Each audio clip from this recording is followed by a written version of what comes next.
that the more physically active we are, the more healthy we are, the fewer healthcare claims we make, the reduced risk for cardiovascular disease and type 2 diabetes and hypertension and osteoporosis, cancer. So we know being physically active is pretty close to a silver bullet as far as long-term health and well-being.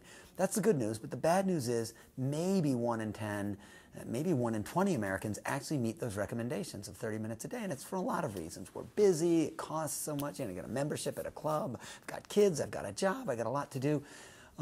Often it's because it's not even that safe or convenient or appealing. I don't have a sidewalk in front of my house, so even if I wanted to go for a walk, I couldn't. And what we're learning is that having told people to exercise isn't working. Scolding them, cajoling them, putting them in a program might work for a little while, but for the vast majority of Americans, we've got to do something else. We've got to find something that sticks, that really makes being physically active a part of daily life. And the great news is we actually know how to do that. There's good evidence now from the United States that how you design a community, the details, actually influence whether somebody walks, rides a bike, takes transit, gets physical activity as a part of daily life.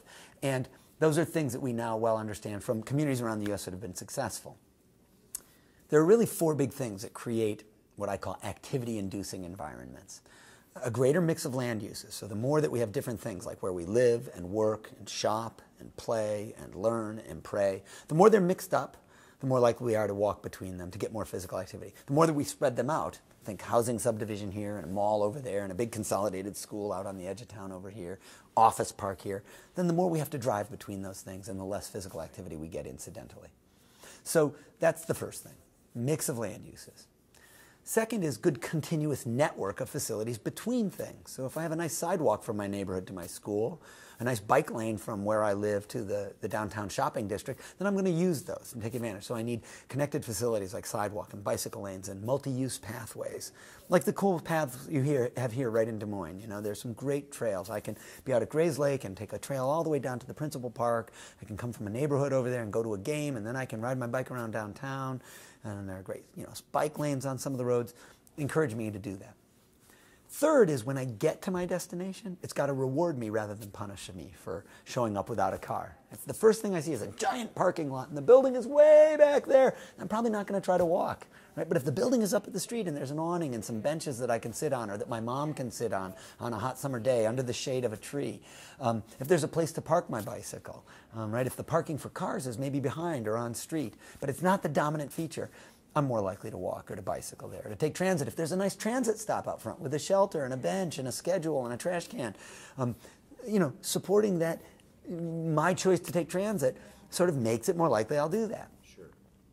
Last but not least, it's got to be safe and accessible to everybody in the community. People of all ages and abilities. We need somebody who's in a wheelchair or who's visually impaired or blind to be able to navigate the landscape. So those details like curb ramps at the intersections and those countdown timers at the crosswalks that also have an auditory signal. So that goes cuckoo when I've got the walk signal. Those things are there to make sure everybody is accommodated by the system. So those 4 things create settings where we tend to be more physically active. Here's the really exciting news. What we know is we get a triple bottom line benefit. We not only get public health from designing this way, but we get economic health and environmental health. Many people call this, the triple win. They talk about people, prosperity, and planet.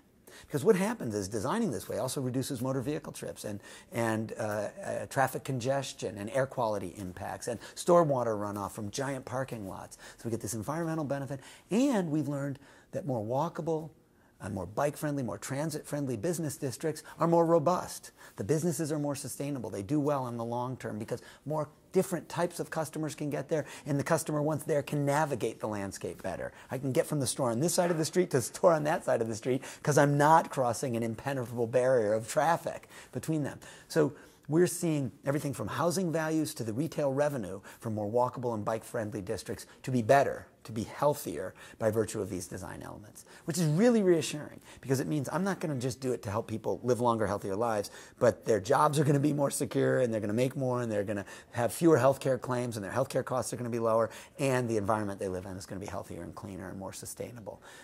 That's pretty encouraging. The problem is this stuff is hard to do. And what we have to do is help leaders, like the group we convened here today, understand their role. And advocates and residents support those leaders, whether they be elected officials or the head of the planning department or public works, the head of the transit agency. We have to help them all make these kinds of decisions that create the very system we're talking about.